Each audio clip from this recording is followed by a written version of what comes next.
Hello ভাই বাদার, আজকে ভিডিওতে দেখাবো আমাদের স্টেক এসএমএস এ কিভাবে অ্যাকাউন্ট করবেন অ্যান্ড এটাতে অ্যাকাউন্ট করার পরে কিভাবে পুরনো আইডি বের করবেন অ্যান্ড এটার কি সুবিধা পাচ্ছেন।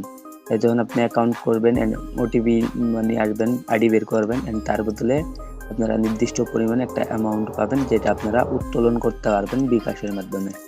অ্যান্ড কীভাবে অ্যাকাউন্ট করবেন সেটাও দেখা দিচ্ছি। অ্যান্ড যারা টুলস ইউজার আছেন তাদের ফাইল নাম্বার লাগে, তো তারা আমাদের থেকে আলাদা একটা প্যানেল আছে, সেটা থেকে নাম্বার নিয়ে ফাইলে কনভার্ট মানে ফাইল দিব, ফাইলে কনভার্ট করে কাজ করতে পারবেন। এখন দেখাবো কিভাবে আপনারা এই স্টেক এসএমএস দিয়ে পিসি ক্লোন আইডি বের করবেন। প্রথমত আমাদের সাইটে যে লিঙ্কটা আছে এটা আমি নিয়ে একটু ব্রাউজারে দিয়ে আমি অ্যাকাউন্ট করে দেখাবো যে কিভাবে আমরা অ্যাকাউন্ট করব। এটা হচ্ছে স্টেশনের সাইড লিঙ্ক অ্যান্ড আমরা এখান থেকে ক্রিয়েট এখানে ক্লিক করব। এখানে আপনার একটা ইউজার নেম দিবেন, দেওয়ার পরে কিছু দিবেন, তারপরে এখান থেকে আপনার ফুল নেম দিবেন, নামের পরে রানা হয় এটা হলো ফুল নেম।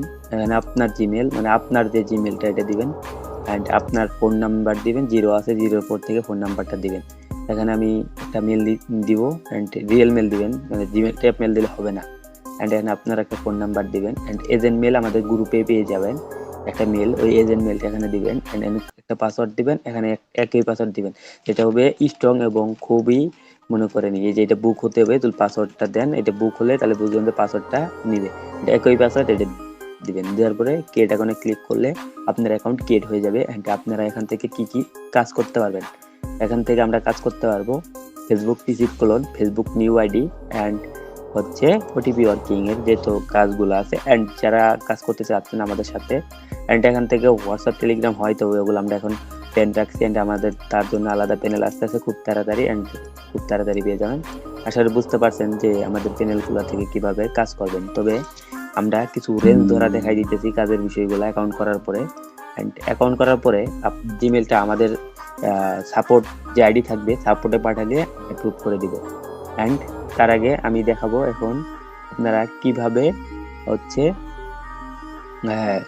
এই রেঞ্জ ধরবেন অ্যান্ড কাজ করবেন। তার জন্য এখান থেকে কনসোলে আসবেন অ্যান্ড দেখবেন ফেসবুকের কোনগুলা টপিক আছে, তো দেখার পরে সেই রেঞ্জটা ধরবেন অ্যান্ড আমরা গ্রুপে কিছু রেঞ্জ শেয়ার করবো। রেঞ্জটা ধরার পর অ্যান্ড এখান থেকে গেট নাম্বারে আসবেন, এখান থেকে ন্যাশনাল অ্যান্ড এগুলার কি কাজ এগুলো বলবো। যেমন আমি দিয়ে দিই মানে রেঞ্জ অ্যান্ড এক্স থেকে দেবো, যখন গেট করব আমাদের একটা নাম্বার কপি হয়ে গেছে টুগোর। তো আমরা যদি এখন দেখি এই রেঞ্জের নাম্বার যখন শেষ হইব তখন একটা সংখ্যা কাইটে দিয়ে আবার গেট করলে দেখবেন আবার নাম্বার কপি হবে। এভাবে যদি আপনাদের রেঞ্জের নাম্বার শেষ হয় তখন এইভাবে নাম্বার নেবেন, নাম্বার থাকলে এভাবে নেবেন। অ্যান্ড রেঞ্জের এই বিষয়টা গেল। আর একটা বিষয় হচ্ছে আপনারা কিভাবে আরেকটা পদ্ধতিতে রেঞ্জ দেখবেন। এখান থেকে অ্যাক্সেস লিস্টে আসার পরে এখান থেকে ফেসবুক দিয়ে সার্চ করলে ফেসবুকের রেঞ্জগুলো পেয়ে যাবেন। এটা হচ্ছে 2 নাম্বার পদ্ধতি। এখন রেঞ্জ কপি করা হয়ে গেল অ্যান্ড আমরা গেট করে নিতে পারলাম অ্যান্ড নাম্বারও নিতে পারলাম। ওটিপি কই আসবো, আপনার ওটিপি এখানে নাম্বারের নিচে সাকসেস লেখা উঠবে, তখন ওটিপি আসবে। আমরা যদি ডনে ক্লিক করি অ্যান্ড দেখেন আমি 5 মিনিট আগে কাজ করছি, 7 মিনিট আগেও কাজ করছি, টুগো তেন মাইনমার টুগো দেখছেন এটা তো 2বার কোড আইছে অ্যান্ড এগুলো কিছুক্ষণ আগে কাজ করছি, এই জন্য এগুলো কোড আইছে। আমি টিক মার্কে দেখতে পাচ্ছি এগুলো কোড, এগুলো কোড 11 ঘন্টা পর্যন্ত ইউজ করা যায়। অ্যান্ড আমাদের যারা টুলস ইউজার আছেন তারা টুলস আমাদের যে আলাদা প্যানেল আছে ওটাতে টুলসও এর মতোই কাজ দেবো। তো ওটা শুধু টুলস যাদের আছে তারা মেসেজ দিবেন, আমার মেসেজ দিলে আমি তাদের জন্য ওই প্যানেল দিয়ে দিব। আশা করি বুঝতে পারছেন কিভাবে আমাদের প্যানেল ইউজ করবেন। ধন্যবাদ, এই চ্যানেলটা সাবস্ক্রাইব করে পাশে থাকুন। দেখা হবে নেক্সট কোনো ভিডিওতে।